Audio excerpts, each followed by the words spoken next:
Sébastien Staquet à venir me rejoindre pour nous parler de son activité. Qu'est-ce que tu fais, Sébastien, et comment tu détournes finalement ces biais dont on vient de parler.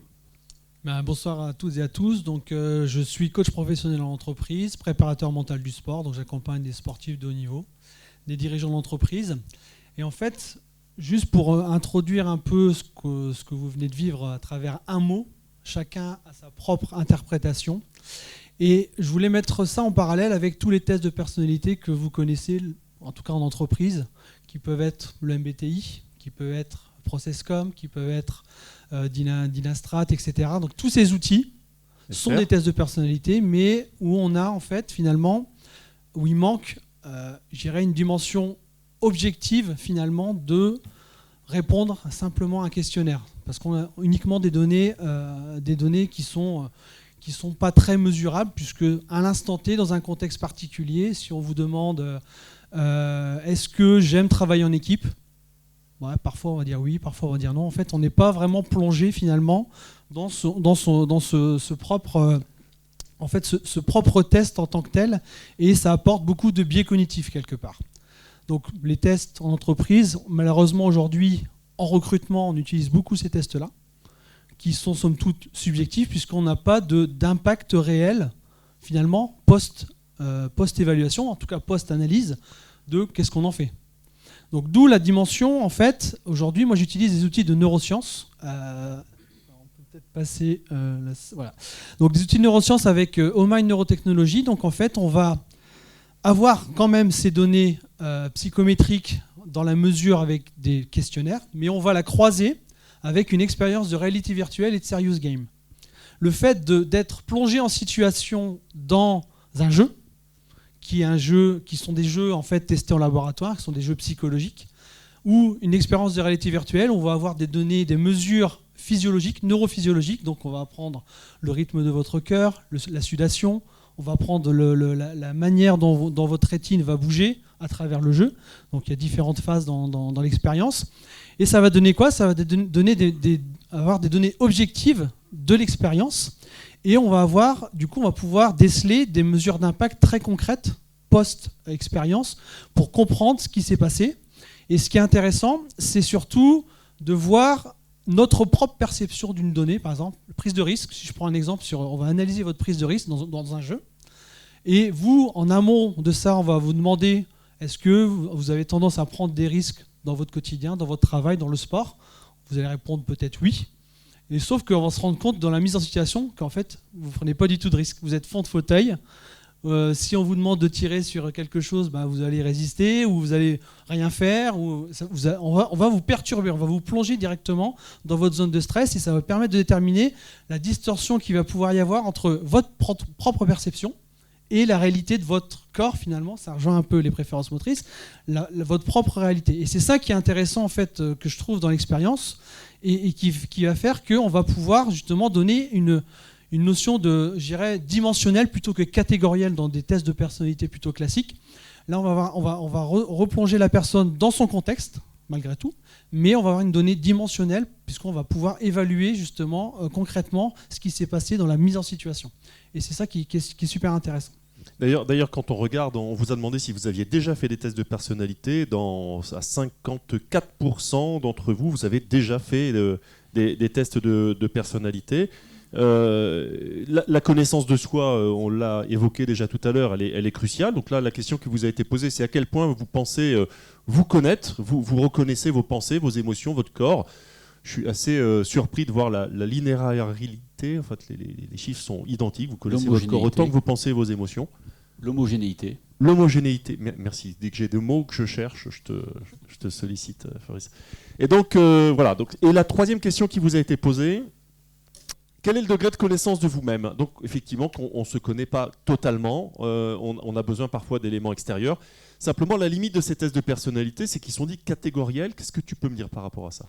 En fait, quand le MBTI, qui est le test le plus ancien qui est utilisé dans les entreprises, parce que en termes d'antériorité, on va vous dire vous êtes tel profil, tel profil, tel profil, sauf qu'en fait c'est pas aussi simple que ça. Et c'est pour ça que le fait d'apporter cet aspect dimensionnel, du coup vraiment de prendre la distorsion entre votre propre perception et ce qui s'est réellement passé dans les expériences de jeu, de réalité virtuelle ou de serious game, ça va vous donner justement des ressources, ça va vous permettre d'identifier les ressources que vous avez. Ça va vous permettre de vous positionner sur un environnement qui est dans votre contexte actuel et que un coach professionnel, en tout cas dans le développement des compétences, dans le développement personnel, va vous permettre d'aller plus loin qu'un simple test de personnalité. Alors on va le voir parce qu'il y a, tu parlais d'accompagnement de sportifs ou d'entreprise, il y a 2 cas d'usage que tu voulais nous partager. Le premier, c'est dans le sport. Alors le premier, effectivement, c'est un footballeur professionnel donc, qui était issu d'un centre de formation de Ligue 1 en France, qui est parti à l'étranger à 18 ans, donc il ne parlait pas la langue du pays, donc sur un terrain qui ne s'exprimait pas, il n'arrivait pas à exprimer son jeu, avec une prise de risque qui était au ras des pâquerettes, avec des craintes, des peurs qu'il avait sur le terrain. Donc je lui ai fait travailler ce qu'on appelle une cartographie leadership. Donc en fait, c'était vraiment pour affirmer avec toujours 3 dimensions que l'on aborde en fait dans les expériences. Donc l'ancrage émotionnel, comment je ressens mes émotions, comment je les régule, comment je les maîtrise à terme. Ensuite, le deuxième point, c'est surtout l'agilité cognitive. Comment j'arrive à construire, à créer, à innover et à faire des choses sur le terrain qui me permettent d'avoir justement une posture un peu plus importante. Et le troisième point, ce qu'on appelle les relations authentiques, c'est comment j'interagis avec mon propre collectif dans le football, comment j'interagis avec mon staff sportif et comment aussi j'interagis avec mon public, avec tout l'entourage, je dirais, professionnel de ce sport. Et en fait, on est parti effectivement il y a 1 an de cette expérience, et en fait il y a eu vraiment un avant et un après, puisque voilà, titulaire à chaque match, auteur de 3 buts, X passes décisives, etc. Donc il y a eu vraiment une prise de conscience finalement à l'issue de ces tests qui a permis vraiment de pouvoir, il avait fait même les préférences motrices. Donc voilà. Si on fait un parallèle avec le monde de l'entreprise, un autre cas d'usage que tu nous as sélectionné. Donc un autre cas d'usage en fait c'était avec Salesforce. Donc Salesforce, post-Covid, une équipe un peu, je dirais, à la dérive, manque d'énergie, donc grosse entreprise, et qui cherchait justement à retravailler cette cohésion d'équipe, à retravailler justement cette interaction. Donc on a travaillé sur 2 points, donc là à travers la réalité virtuelle, dans ce qu'on appelle la métacognition et l'interoception. Donc qu'est-ce qu'on exprime dans les jeux, dans l'expérience de réalité virtuelle. Donc la métacognition, c'est d'avoir conscience de ses pensées. Qu'est-ce que ça implique ? Comment j'arrive à m'adapter par rapport à mes propres pensées négatives et comment je transforme ça en fait à travers l'expérience de réalité virtuelle. Donc c'est tout un travail qui peut être fait derrière. L'interoception, on va être plutôt sur la conscience de nos propres états corporels. Comment mon corps réagit face à une situation de stress, comment je l'analyse moi personnellement et qu'est-ce que je fais derrière ça, comment je peux anticiper parfois les situations, qu'est-ce qui va faire que je vais être moins anxieux par rapport à quelque chose qui arrive qui n'était pas prévu et comment je vais pouvoir arriver à ça. Et à travers ce petit graphique, vous voyez peut-être pas trop, mais là on voit en fait il y a une petite zone grisée, en fait on va toutes ces 6 dimensions, donc l'attention, l'inhibition, la flexibilité, le sentiment d'efficacité, la régulation émotionnelle et la réactivité émotionnelle. On va questionner donc avec les questions donc du coup en données psychométriques et on va les comparer avec l'expérience dans le jeu. Et ça donne une cartographie de savoir est-ce que je me perçois, est-ce que je me surévalue ou est-ce que je me sous-évalue. Et ça permet vraiment d'avoir une conscience de soi à travers ces expériences de réalité virtuelle. Donc voilà. Qu'est-ce que je pouvais vous dire d'autre ?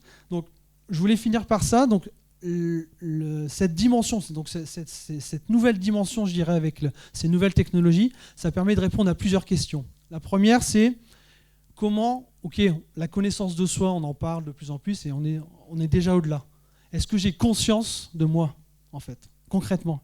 Est-ce que j'ai vraiment conscience de ce que je fais, de ce que je pense, de comment je réagis et qu'est-ce qui se passe concrètement ? Ensuite, comment je me gère ? Quelle est la gestion de moi ? Comment je vais maîtriser des paramètres ? Donc ça, après, ça peut se travailler même en réalité virtuelle. Par exemple, quelqu'un qui est soumis à un stress très fort, on va pouvoir le faire travailler en réalité virtuelle pour apaiser ce stress et peut-être faire du travail de respiration, mais vraiment avec la réalité. Et derrière, comment je m'adapte à mon environnement, on va pouvoir aussi l'évaluer et du coup le travailler après en séance, par exemple. Comment je réagis face à un challenge. Concrètement, j'ai une échéance en entreprise, j'ai une compétition qui arrive, comment je vais réagir à mon challenge, comment je vais faire face.